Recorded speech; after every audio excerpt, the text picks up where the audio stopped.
जय हिंद साथियों, मैं विकास पाल और आप सभी साथियों का विकास पाठशाला पे बहुत बहुत स्वागत है। साथियों, आज हम बात करेंगे एसएससी जीडी 2025 का एनालिसिस करेंगे। 7 फरवरी थर्ड शिफ्ट का पेपर एनालिसिस करेंगे। तो चीज़ें विस्तार से बताएंगे, कौन सा क्वेश्चन का कौन सा आंसर सही है तथा कौन से चैप्टर से कौन से क्वेश्चन पूछे गए हैं, सारी चीज़ें हम विस्तार से बताएंगे। साथियों, सबसे पहले आप सभी को पता है कि जीके से 20 सवाल आते हैं तथा हिंदी से भी 20 सवाल आते हैं, और रीजनिंग की बात करेंगे तो ये भी 20 सवाल आते हैं, और मैथ से भी 20 सवाल आते हैं। कुल मिला के 80 सवाल आते हैं, और एक क्वेश्चन 2 नंबर का होता है, यानी कुल मिला के 160 नंबर का टोटल क्वेश्चन होता है। स्टार्टिंग हम जीके से करेंगे, कौन से चैप्टर से कौन से सवाल पूछे गए थे। पहला सवाल पूछा गया था, बंगाल विभाजन के समय गवर्नर जनरल कौन था। इसका सही उत्तर होगा लॉर्ड कर्जन। Lord Curzon. हमारा दूसरा सवाल था, पंडित रविशंकर कौन सा वाद्य यंत्र बजाते थे। पंडित रविशंकर कौन सा वाद्य यंत्र बजाते थे। इसका सही उत्तर होगा सितार। साथियों, इसी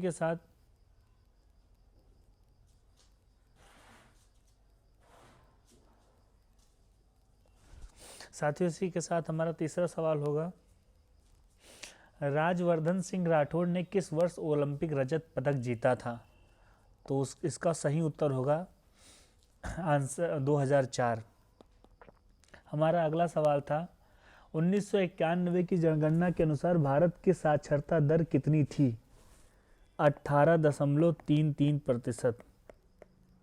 साथियों, हम बार बार क्वेश्चन को लिखेंगे, आंसर को लिखेंगे तो बहुत समय लगेगा। इस वजह से हम कम समय में चीज़ों को अच्छे से बता सकें, इस वजह से हम क्वेश्चन को नहीं लिख रहे हैं। ठीक है, सुनने का प्रयास करना और आंसर मिलाने का भी प्रयास करना। 1991 की जनगणना के अनुसार भारत की साक्षरता दर कितनी थी। तो 18.33% थी। और वहीं पे पांचवा सवाल था, संयुक्त राज्य अमेरिका में भारत के अगले राजदूत 2024 में कौन नियुक्त किए गए। तो विनय मोहन क्वायात्रा थे। कौन था? विनय मोहन क्वायात्रा। हमारा अगला सवाल हो जाएगा, भारतनाट्यम की उत्पत्ति कहाँ से हुई थी। भारतनाट्यम की उत्पत्ति कहाँ से हुई थी। तो सही उत्तर होगा इसका तंजौर। फिर अगला क्वेश्चन है हमारा, किस पंचवर्षीय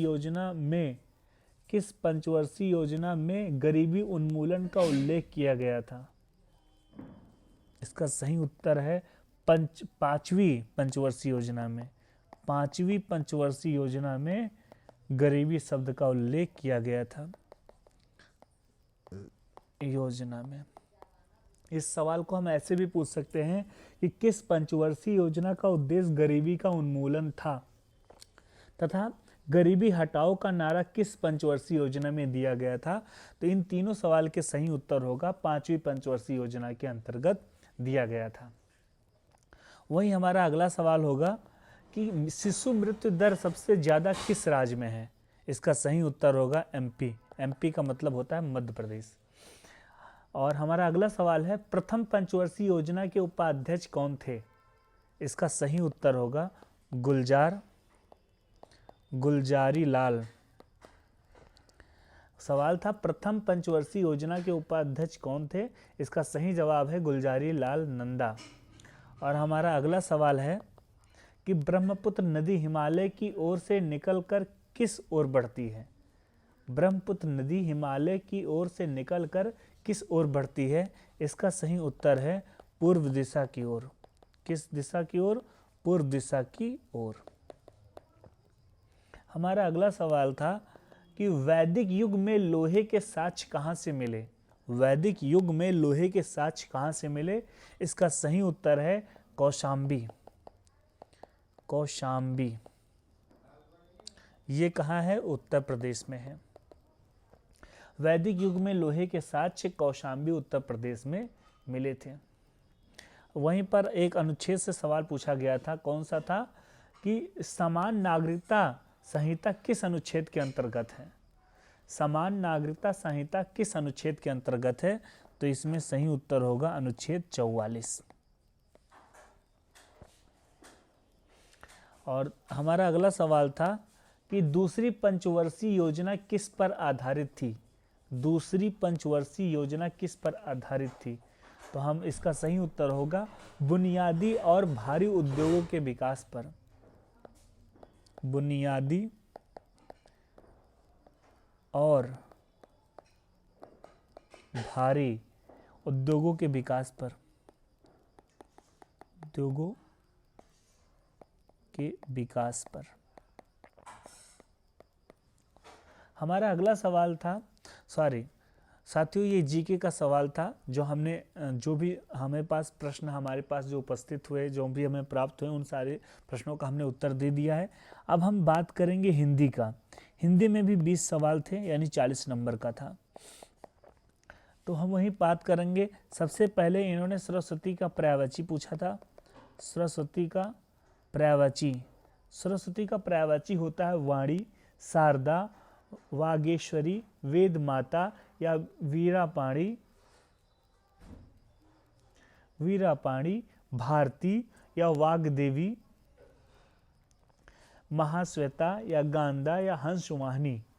इनका दूसरा सवाल था साथियों, कोमल का विलोम क्या होता है? कोमल का विलोम क्या होता है? कोमल का विलोम जो होता है कठोर होता है। इनका तीसरा सवाल था, आय का विलोम शब्द क्या है? आय का विलोम शब्द क्या है? आय का विलोम शब्द व्यय होता है। इनका चौथा सवाल था, साझा करना का मुहावरा के अर्थ बताइए। साझा करना। साझा करना मुहावरे का अर्थ बताइए। इसका साझा करना मुहावरे का अर्थ बताइए। साझा करना या सम्मिलित करना या शामिल करना है या कारोबार में साझेदारी देना। सूर जिस पर्वत के पीछे निकलता है उसे क्या कहते हैं? उसको कहते हैं उद्यांचल। सही उत्तर इसका उद्यांचल होगा। सूर जिस पर्वत के पीछे से निकलता है उसे उद्यांचल कहते हैं। और एक सवाल आया था शुद्ध व अशुद्ध से, शुद्ध व अशुद्ध छांटना था। तथा गद्यांश हमारा जो आया था, गद्यांश कहाँ से पूछा गया था? गद्यांश था नगर नियोजन से संबंधित था। नगर नियोजन से संबंधित गद्यांश पूछा गया था। आप सभी को पता है कि गद्यांश से 5 सवाल पूछे जाते हैं। साथियों जो हमारा गद्यांश था नगर नियोजन से था, इससे 5 सवाल पूछे गए थे। ठीक है, 5 प्रश्न पूछे गए थे। अब गद्यांश से 5 सवाल पूछे गए थे। ठीक है, और वहीं रचना की बात करते हैं तो रचना से कितने सवाल पूछे गए थे? एक रचना से सवाल पूछा गया था। और विलोम की बात करते हैं तो विलोम से 2 सवाल पूछे गए थे। तथा संज्ञा से सवाल नहीं पूछा गया, एक भी सवाल संज्ञा से नहीं पूछा गया था। पर्यायवाची की अगर हम बात करते हैं तो 2 पर्यायवाची के सवाल पूछे गए थे। और तत्सम तद्भव के 1 सवाल पूछे गए थे। तत्सम तद्भव से 1 सवाल पूछे गए थे। तथा बहुवचन से कोई सवाल नहीं पूछा गया, वचन से कोई सवाल नहीं पूछा गया। वाक्य शुद्धि, अगर वाक्य शुद्धि की बात करें साथियों, वाक्य शुद्धि से आज भी 3rd शिफ्ट में भी 3 सवाल पूछे गए थे। तथा एक मुहावरे से सवाल पूछा गया था। एक मुहावरे से सवाल पूछा गया था। और एक शब्द अनेक शब्द का एक शब्द, यहाँ से भी 1 सवाल पूछा गया था। इसी के साथ अब हम मैथ की बात करते हैं साथियों। अगर मैथ्स की बात करेंगे तो इसमें भी 20 क्वेश्चन पूछे गए थे 40 नंबर का। ठीक है, गुणे 2, एक क्वेश्चन 2 नंबर का था। वहीं अगर हम बात करते हैं तो प्रतिशत से एक भी सवाल नहीं पूछा गया था। ठीक है, अगर हम लाभ और हान की अगर हम बात करते हैं, लाभ हान से 1 सवाल पूछा गया था। एसआई और सीआई की अगर हम बात करते हैं, सीआई की बात करते हैं तो यहाँ से 3 सवाल पूछे गए थे। अगर हम औसत की बात करते हैं तो औसत से 2 सवाल पूछे गए थे। डीआई से 1 भी सवाल नहीं पूछा गया। तथा अगर नंबर सिस्टम की अगर हम बात करते हैं, नंबर सिस्टम, तो यहाँ से 2 सवाल पूछे गए थे। सिंप्लीफिकेशन की अगर हम बात करते हैं तो सिंप्लीफिकेशन से भी 2 सवाल पूछे गए थे। रेशियो से एक भी सवाल, रेशियो प्रोपोर्शनल से एक भी सवाल नहीं पूछे गए। पाइप टंकी से एक भी सवाल नहीं पूछा गया। ट्रेन, अगर हम ट्रेन की अगर बात करते हैं तो ट्रेन से एक सवाल पूछा गया था। आयु की अगर हम बात करें साथियों तो आयु से एक सवाल पूछा गया था। तथा समय और कार की अगर हम बात करते हैं, समय और कार, तो समय कार से भी एक सवाल पूछा गया था। और अनुपात समानुपात की अगर हम बात करते हैं तो यहाँ से भी एक सवाल पूछा गया था। साथियों इसी के साथ हम रीजनिंग की बात करते हैं। ये सबसे आखिरी हमारा टॉपिक है रीजनिंग। यहाँ से भी 20 सवाल पूछे गए थे। एक सवाल 2 नंबर का था, कुल मिला के 40 नंबर का सवाल था। रीजनिंग बहुत आसान आई थी।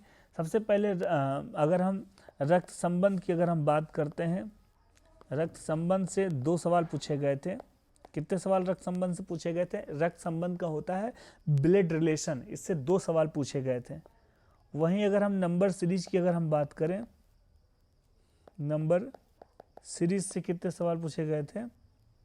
तो नंबर सीरीज से 3 सवाल टोटल पूछे गए थे।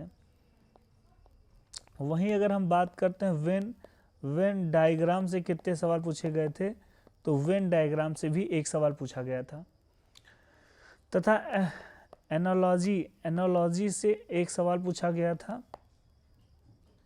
एनालॉजी से 2 सवाल पूछे गए थे। अगर पासा की अगर हम बात करते हैं तो पासा से भी 3 सवाल पूछे गए थे। मैथमेटिक्स ऑपरेशन से 2 सवाल पूछे गए थे। वहीं अगर हम बात करते हैं कोडिंग डिकोडिंग से एक सवाल पूछा गया था। कोडिंग डिकोडिंग की अगर हम बात करते हैं तो यहाँ से एक सवाल पूछा गया था। सैलोजिन से एक सवाल पूछा गया था साथियों।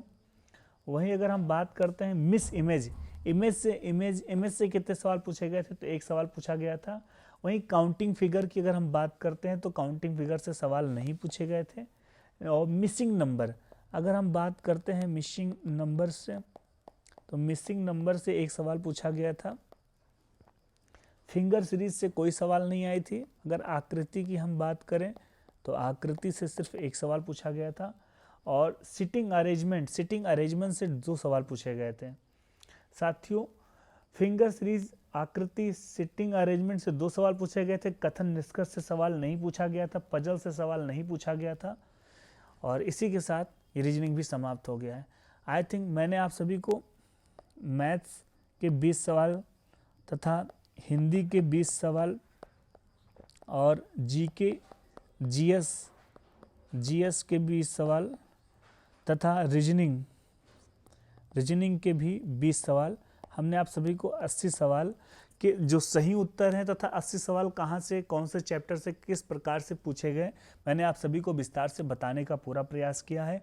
आई होप आप सभी को समझ में आ गया होगा। तथा साथियों आप सबको अगर समझ में आ गया हो तो कमेंट में रिप्लाई कर सकते हैं। तथा अगर आपका 3rd शिफ्ट में पेपर हुआ है 7 फरवरी, 3rd शिफ्ट में अगर पेपर हुआ है तो हम चाहते हैं कि आप कमेंट के माध्यम से आप अपना स्कोर, सही स्कोर बताएं कि आपका सही स्कोर, आपने कितने क्वेश्चन अटेम्प्ट किए और उनमें से कितने क्वेश्चन आपके सही में। टोटल कुल मिला के 160 में से 180 में से आप सभी को कितने स्कोर टोटल प्राप्त हुए हैं। तथा वीडियो अगर आप सभी को अच्छा लगा हो तो लाइक करिएगा, अपने यार दोस्त भाई बहन को शेयर करिएगा ताकि वो भी आप अपना एनालिसिस कर लें। अगर उनका पेपर नहीं हुआ है तो उनको एक पता चल जाएगा किस प्रारूप पर, किस मॉडल पे क्वेश्चन आ रहा है। ठीक है, उसी हिसाब से अपने आगे की तैयारी कर लेंगे। तथा आप हमारे चैनल पे पहली बार जुड़े हैं तो चैनल को जरूर सब्सक्राइब करना मैं महाबली से प्रार्थना करूंगा कि आपको साहस दे, हिम्मत दे, ताकि आप कड़े मन लगा के पढ़ाई करें और आपको जल्दी नौकरी मिले, आपके घर में जल्दी खुशियाँ आएँ। जय हिंद, वंदे मातरम।